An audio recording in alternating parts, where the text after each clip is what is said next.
بسم اللہ الرحمن الرحیم۔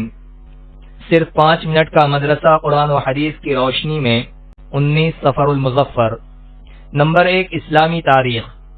حضرت یسع علیہ السلام۔ حضرت یسع علیہ السلام کا تذکرہ قرآن کریم کے سورہ انعام اور سورہ صاد 2 جگہ آیا ہے، جس میں ان کی فضیلت و عظمت کی خبر دی گئی ہے۔ وہ ایک مالدار گھرانے کے فرزند تھے، علاقہ سامرا کے رہنے والے تھے۔ یہ علاقہ کنعان یعنی فلسطین میں یروشلم کے شمال و مغرب میں بحر روم کے ساحل کے قریب واقع ہے۔ حضرت یسع علیہ السلام حضرت الیاس علیہ السلام کے چچا زاد بھائی اور ان کے نائب و خلیفہ تھے۔ شروع میں انہی کے ساتھ رہتے تھے۔ جب حضرت الیاس علیہ السلام کا انتقال ہوا تو اللہ تعالیٰ نے بنی اسرائیل کی ہدایت و رہنمائی کے لیے ان کو نبی بنایا۔ وہ حضرت الیاس علیہ السلام ہی کی طرح قوم بنی اسرائیل کو تورات پر عمل کرنے کی ترغیب دیتے اور حق بات ماننے اور سیدھے راستے پر چلنے کا حکم دیا کرتے تھے اور شرکیہ باتوں سے بچے رہنے کی تاکید کرتے تھے۔ نبوت کے ساتھ سیاسی سوجھ بوجھ اور جنگی تدبیروں سے بھی خوب واقف تھے۔ نمبر 2، اللہ کی قدرت۔ پھلوں میں رس۔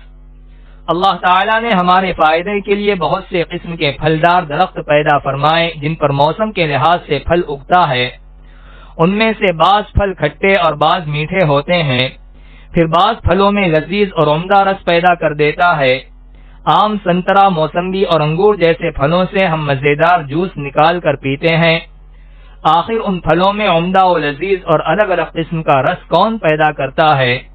بلا شبہ اللہ تعالیٰ ہی اپنی قدرت سے ہمارے لیے ان پھلوں میں رس پیدا کرتا ہے۔ نمبر 3، ایک فرض کے بارے میں وصیت پوری کرنا۔ قرآن میں اللہ تعالیٰ نے چند وارثوں کے حصوں کا ذکر کرنے کے بعد فرمایا، یہ سب ورثہ کے حصوں کی تقسیم میت کی وصیت کو پورا کرنے اور قرض ادا کرنے کے بعد کی جائے گی۔ خلاصہ، میت نے اگر کسی کے حق میں کچھ وصیت کی ہو تو وارثوں کو ان کا حصہ دینے سے پہلے میت کے چھوڑے ہوئے مال کے 1/3 حصے سے اس کی وصیت پوری کرنا واجب ہے۔ نمبر 4، ایک سنت کے بارے میں وضو کے بعد تولیے کا استعمال کرنا۔ حضرت عائشہ رضی اللہ عنہا بیان کرتی ہیں کہ رسول اللہ صلی اللہ علیہ وسلم کے پاس ایک کپڑے کا ٹکڑا مثل رومال کے تھا جس سے وضو کے بعد پونچھتے تھے۔ نمبر 5، ایک اہم عمل کی فضیلت، بیچا ہوا مال واپس لینا۔ رسول اللہ صلی اللہ علیہ وسلم نے فرمایا، جو شخص کسی مسلمان کے خریدے ہوئے مال کو واپس کرنے پر واپس لے لے تو اللہ تعالیٰ قیامت کے دن اس کے گناہ معاف فرما دے گا۔ نمبر 6، ایک گناہ کے بارے میں اللہ کی کسی مخلوق کو مت ستاؤ۔ رسول اللہ صلی اللہ علیہ وسلم نے فرمایا، ایک بے درد اور بے رحم عورت اس لیے جہنم میں ڈالی گئی کہ اس نے ایک بلی کو باندھ کے بھوکا مار ڈالا، نہ تو اسے کچھ کھلایا اور نہ اسے چھوڑا کہ وہ زمین کے کیڑے مکوڑوں سے اپنی غذا حاصل کر لیتی۔ نمبر 7، دنیا کے بارے میں عیش و عشرت سے بچنا۔ رسول اللہ صلی اللہ علیہ وسلم نے حضرت معاذ کو جب یمن بھیجا تو فرمایا کہ ناز و نعمت کی زندگی سے بچنا، اس لیے کہ اللہ کے بندے عیش و عشرت میں زندگی بسر کرنے والے نہیں ہوتے۔ نمبر 8، آخرت کے بارے میں جنت کے بالا خانے کس کے لیے؟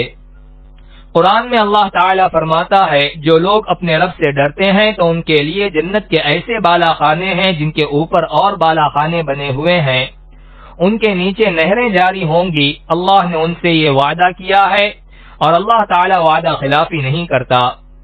نمبر 9، طب نبوی سے علاج، حلق کے کوے کا علاج۔ رسول اللہ صلی اللہ علیہ وسلم نے فرمایا، اپنی اولاد کو ہلاک نہ کرو۔ جب کسی عورت کے بچے کو گلے کے کوے کی تکلیف ہو تو عود ہندی کو پانی سے رگڑ کر اس کی ناک میں چڑھائے۔ نوٹ: کوا گوشت کا لٹکتا ہوا وہ چھوٹا سا ٹکڑا ہے جو آدمی کے شروع حلق میں ہوتا ہے۔ نمبر 10، قرآن کی نصیحت۔ قرآن میں اللہ تعالیٰ فرماتا ہے، تم اللہ تعالیٰ کا عہد پورا کیا کرو جبکہ تم اس کو اپنے ذمے کر لو اور قسموں کو بھی پختہ کرنے کے بعد مت توڑا کرو۔